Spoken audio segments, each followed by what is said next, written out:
Es geht um erweiterten Einbruchschutz bis hin zum Personenschutz. Wir durften und dürfen Gebäude konzipieren und planen, die höhere Sicherheitsanforderungen haben. Ich kann dem Sicherheitsdienst sofort sagen, Mensch, da ist ein Überfall.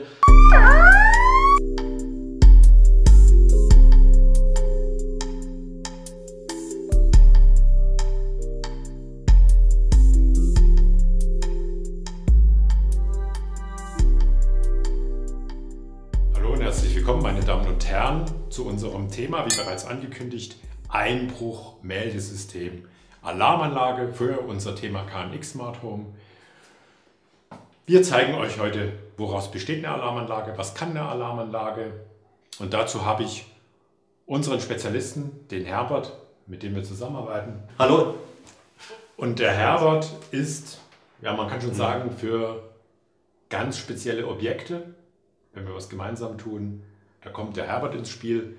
Weil das Thema Alarmsystem, Alarmanlage geht ja dann noch weiter, wenn wir von Einbruch-Meldesystem sprechen.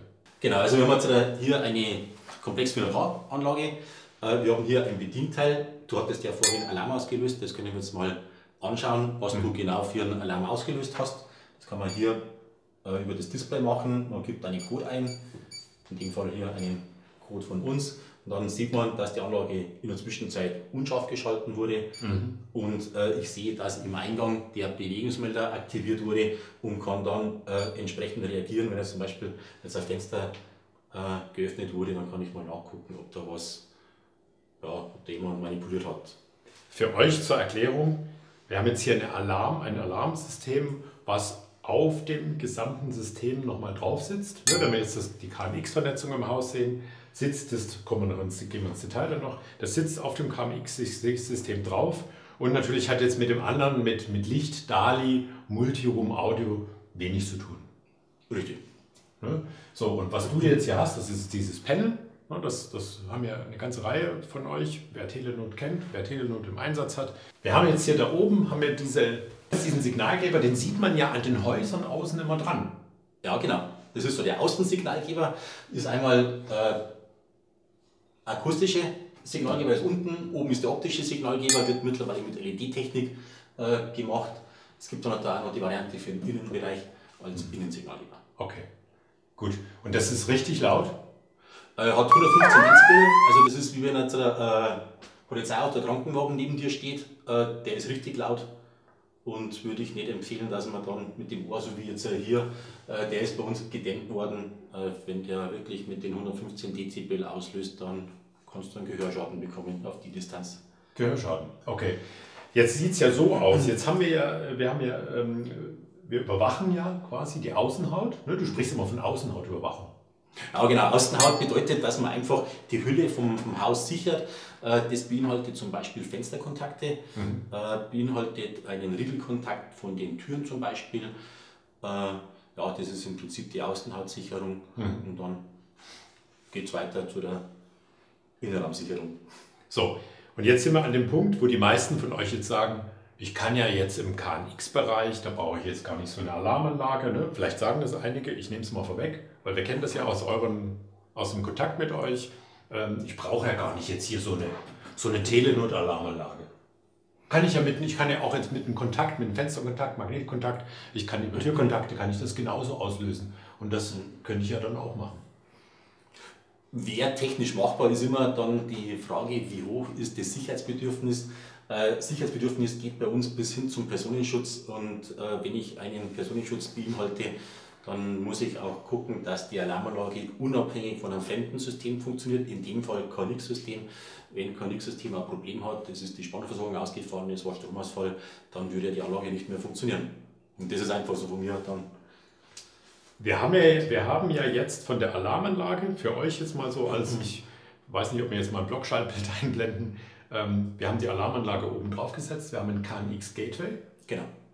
Und wir können all die Dinge, die jetzt passieren, an Sensorik, können wir auf das KNX-System rausleiten. Genau. Also wichtig ist, dass die Sicherheitstechnik autark läuft, also unabhängig von irgendwelchen Fremdsystemen. Wir können aber jede Meldung an den KNX übergeben. Also sprich, welches Fenster geöffnet ist die Alarmanlage scharf geschaltet, ist sie unscharf geschaltet. Wir haben auch die Möglichkeit, wenn das Sicherheitsbedürfnis höher ist, dass wir nur Daten raussenden, also euch Informationen geben, aber nichts empfangen können. Das Ganze können wir natürlich auch auf unserer KNX-Visualisierung, können wir hier Dinge anzeigen dann. Und die kannst du uns ja sowieso rausgeben. Genau, was ihr benötigt, kann ich euch rausgeben. Hier sieht man es zum Beispiel in dieser Visualisierung. Geben wir nochmal den Code ein. Hier sehe ich jetzt zum Beispiel den Bedingungsmelder im Flur. Solche Informationen kann ich an den KNX rausgeben, sodass ihr das dann halt entsprechend weiterverarbeiten könntet.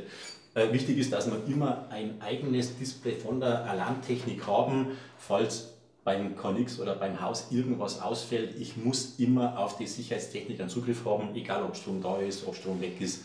Und das ist hier gegeben, die wird über die Zentrale mit Akkustrom versorgt. Was glaube ich noch wesentlich ist, dass ich, jetzt greife ich mal hier, jetzt greife ich mal so ein Token, ne? Ich weiß, was du gleich wieder sagst. Ja, alles gut. Also mit diesem Token schalten wir letztendlich die Alarmanlage hier, gleichzeitig öffnen wir das Zutrittssystem, ne? Und wir schalten die Alarmanlage aus.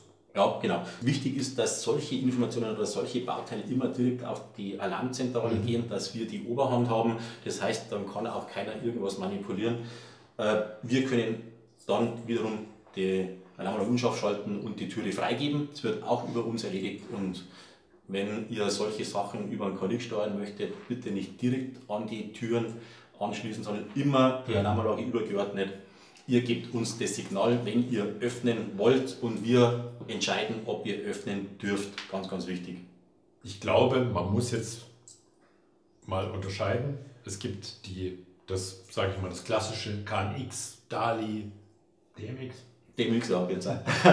Es gibt das klassische Haus, ne, wo vielleicht das Thema Alarm, Überwachung nicht so eine Rolle spielt, aber hier, wo wir jetzt doch schon im anderen Bereich sind, da ist es so, dass ich mit meinem Token, vielleicht auch mit Fingerprint, ne, aber der VDSC und so weiter, ne, also dass ich mit meinem Token, den ich hier an meiner Leseeinheit habe, an den verschiedenen einzelnen Türen, sowohl die Tür öffne und die Alarmanlage gleichzeitig deaktiviere. Man kennt das in alten amerikanischen Filmen, wo es dann immer noch ganz schnell deaktivieren müssen. Genau, wir sagen dazu auch so, die amerikanische Version ist in Deutschland, also für uns ist das nicht relevant, ist auch laut VDS nicht zugelassen oder nach dem polizeilichen Pflichtenkatalog. Wir müssten verhindern, dass du in einen scharf geschalteten Bereich überhaupt erst mal reinkommst. Das heißt, wenn du das innen magst, dann bist du voll in einem scharf geschalteten Bereich drin. Und das versuchen wir zu verhindern. Das heißt, über das Motorschloss wird die Tür so lange blockiert, bis auch du wirklich unscharf schaltest. Kann man auch über das Codeschloss machen, je nachdem, was du lieber hast. Und wenn jetzt die Türe kein Motorschloss beinhaltet, dann kannst du das auch mit einem Sperrlement machen. Das heißt, dann fährt ein kleiner Bolzen in die Türe rein und wird dann so lange blockiert, bis du deinen Chip hinhältst und berechtigt bist.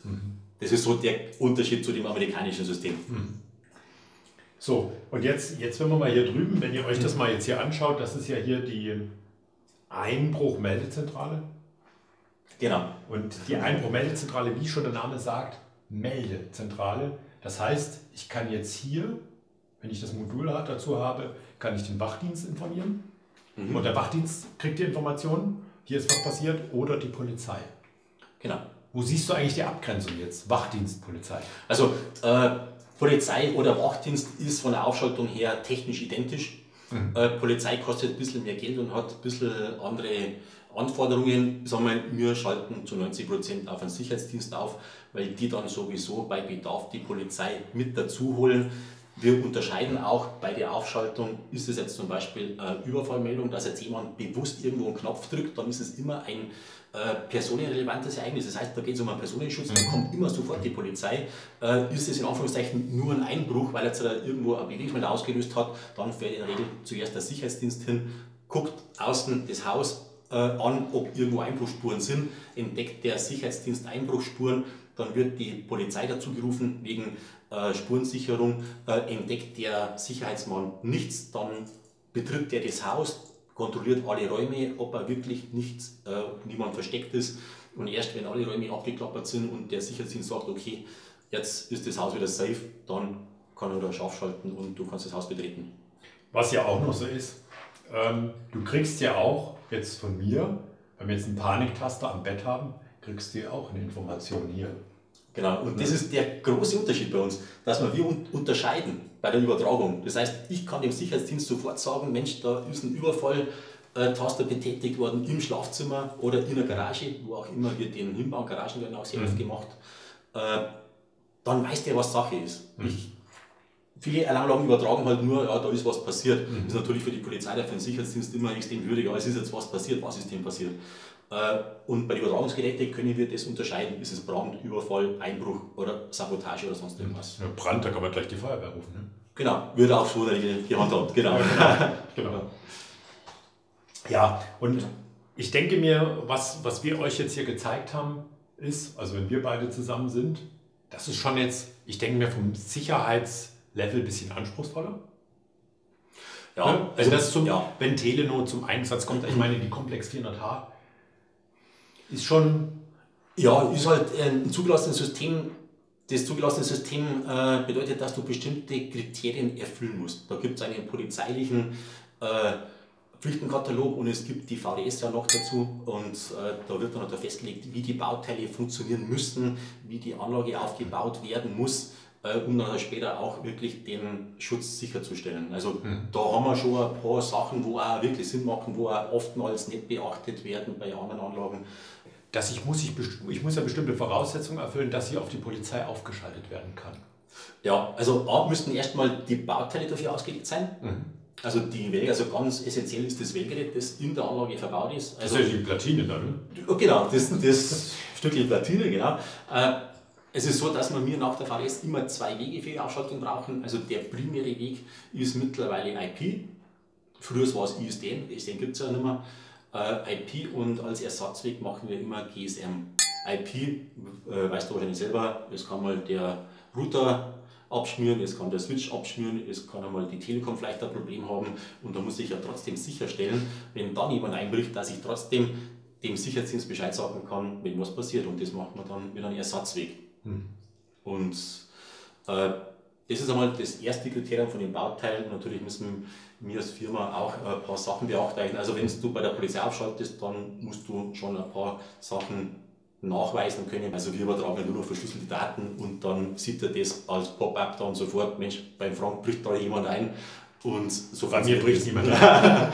Also muss man vielleicht ein bisschen unterscheiden. Es gibt immer noch Anlagen draußen, die wirklich dann so mit dem Beep-Beep-Beep, mit den analogen Telefonen da funktionieren, aber das ist jetzt für uns eigentlich gar nicht mehr. Ich denke mir, das war jetzt mal so eine kurze Einführung in das Thema professionelles Alarmsystem für das KNX Smart Home in Kombination.